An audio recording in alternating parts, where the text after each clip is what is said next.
नमस्कार. आपण पाहताय एबीपी माझा. बुलेटिनच्या सुरुवातीला एक धक्कादायक बातमी आहे.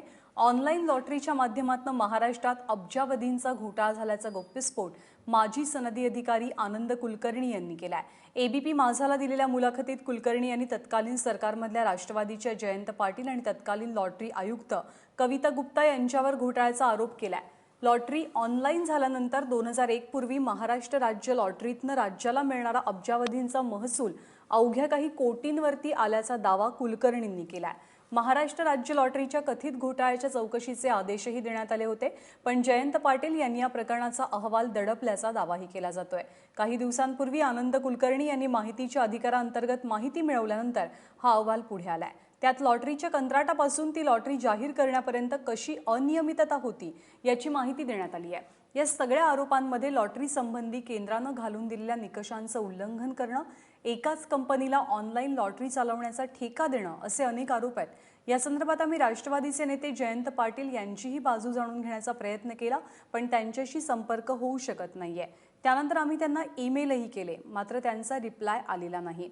त्याशिवाय तत्कालीन लॉटरी विभागाच्या आयुक्त कविता गुप्ता यांच्याशी सुद्धा संपर्क साधण्याचा प्रयत्न केला, परंतु त्यांचा फोन सुद्धा लागू शकत नाहीये.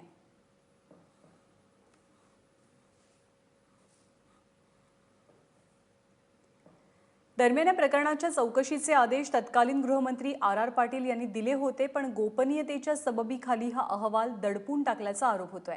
आता माहितीच्या अधिकारात समोर आलेल्या अहवालामध्ये नेमका काय ठपका ठेवण्यात आलाय तो आपण पाहूया. कायद्याचं उल्लंघन करून लॉटरी संचालनालयामधल्या अधिकाऱ्यांनी लॉटरीच्या चालकास फायदा करून दिला. सरकारला दरवर्षी मिळणारा अब्जावधींचा महसूल अवघ्या काही कोटींवरती आला. मग 2001 ते 2009 मध्ये ऑनलाईन लॉटरीसाठी निविदा मागवताना एकाच अर्जदाराला प्राधान्य दिल्याचाही आरोप आहे. चेन्नईमधल्या मे मार्टिन लॉटरी एजन्सीला ऑनलाईन लॉटरीचं कॉन्ट्रॅक्ट देण्यात आलं. 2 अंकी लॉटरी आहे असं सांगून प्रत्यक्षात 1 अंकी लॉटरी सुरू करून लॉटरी कायद्याचा भंग केल्याचा दावा सुद्धा या अहवालात करण्यात आलाय.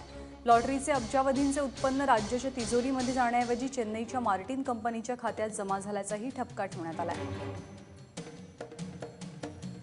दिवसामध्ये एकच सोडत काढण्याचं बंधन असताना दर 15 मिनिटाला एक सोडत काढली गेली आणि नियमांचा सुद्धा भंग करण्यात आला.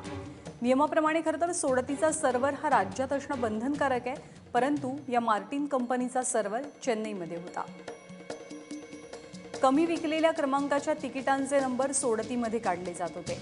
या प्रकरणी पोलिसांनी अहवाल सादर केला, पण तो अहवाल तत्कालीन सरकारनं गोपनीयतेच्या सबबीखाली दडपून टाकल्याचा ठपका या अहवालामध्ये ठेवण्यात आलाय. तत्कालीन अर्थमंत्री जयंत पाटील यांच्या आशीर्वादानंच हा घोटाळा झाला आणि तो दाबलाही गेला असाही आरोप होतोय.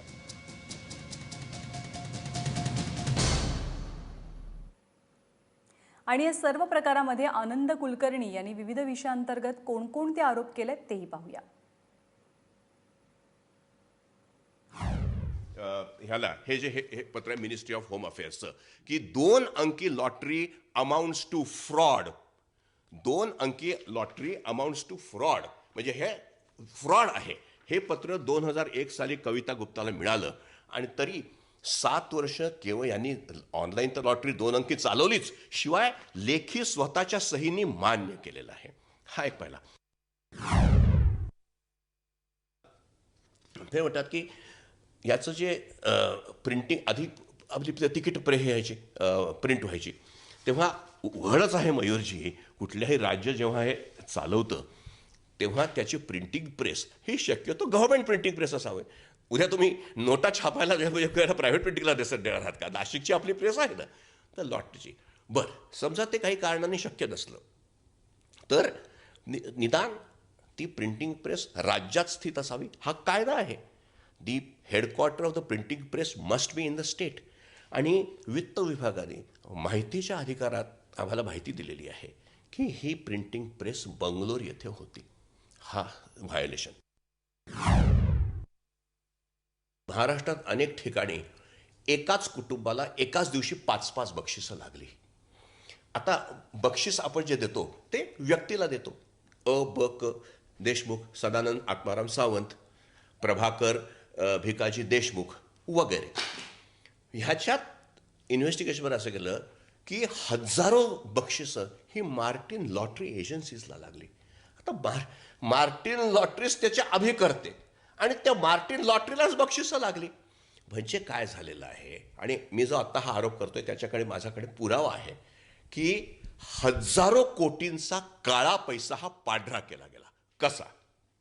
माझ्याकडे लिस्ट आहे जवळजवळ 100 लोकांची की जे ड्युबियस ट्रान्झॅक्शन्स आहेत. त्याच्यापैकी 2 व्यक्तींशी मी बोललो आहे आणि त्यांनी कबूल केलं आहे की आम्हाला व्हाईट मनीची गरज होती, म्हणून आम्ही काय केलं की असे एजंट्स फिरत असतात. हे उल्हासनगरची केस आहे. उल्हासनगरमध्ये मार्टिनचीच माणसं ही भूपतकर आणि किशनरामका किशनचंद. आता म्हणून मी म्हणतो की हे माझ्याकडे आज पोलीस मशिनरी नाही, I am a retired officer, तरी पण मी ही माहिती काढली तर ऑफिशियली याची चौकशी केली तर हे सगळं बाहेर येईल. हे एजंट फिरत होते. हे एजंट अबकळकडे जायचे उल्हासनगरला. त्याला एक तिकीट द्यायचे. तो माणूस त्याने तिकीट विकत घेतलंच नव्हतं. हे तिकीट घ्यायचे, त्याचे सगळे रेकॉर्ड घ्यायचे, त्याचं काय ड्रायव्हिंग लायसन्स असेल, हे असेल, ते असेल, आणि 1 लाखाच्या बक्षीसाठी त्याला 66,000चा चेक व्हाईटमध्ये द्यायचे. मग असं तू का केलं? नाही, मला तेव्हा व्हाईटच्या पैशाची गरज होती. सो अशी ही 2 व्यक्ती. माझ्याकडे आज कुठलीही ऑफिशियल यंत्रणा नसताना जर मी काढू शकतो, अर्थात हे अनऑफिशियली मी काढलेलं आहे. 34 वर्ष IAS मध्ये राहिल्यावर तेवढे तर पोलिसांमध्ये आपले कॉन्टॅक्ट्स आहेत, पण ही जर मी माहिती मी काढू शकतो तर शासनाने हे सर्व प्रकरण अँटी करप्शन ब्युरोला दिल्यास ही सगळीच्या सगळी माहिती बाहेर येईल. ह्या असा नुकसान झालं. आणि दुसरं सेल्स टॅक्स ऑनलाईनचं रेकॉर्ड कुठंच नाही आहे, हे त्यांनी कबूल केलेलं आहे. माहितीच्या अधिकार सर्व्हर चेन्नईमध्ये होता, हे त्यांनी कबूल केलेलं आहे. सर्व्हरवर शासनाचं कुठल्याही प्रकारचं डायरेक्ट नियंत्रण नव्हतं, हे माहितीच्या अधिकारात कसो पवार अंडर सेक्रेटरी यांनी कबूल केलेलं आहे. सो कंट्रोल नसल्यामुळे मी काहीही मॅनिप्युलेशन करू शकतो. सर्व्हर आज चेन्नईला माझ्या ताब्यात आहे. त्यांनी म्हटलं ना, कृष्ण प्रकाशनी ॲफिडेव्हिट जे हायकोर्टात दिलेलं आहे त्याच्यात त्यांनी म्हटलं आहे, त्यांनी ही चौकशी केली म्हणजे की सर्व्हर चेन्नई होता, चेन्नईमधनं आम्हाला डिस्ट्रीब्युटरला ही माहिती यायची, ह्या तिकिटांना बक्षिसं लागली. अरे पुरावा काय? पुरावा कायच नाही. चेन्नईवरच्या सर्व्हरवर नियंत्रण कोणाचं? फक्त मार्टिनचं. मार्टिन कोण? एकमेव एजंट. मार्टिनचे आणि श्री जयंत पाटील यांचे नेमके संबंध काय याची चौकशी झाली पाहिजे.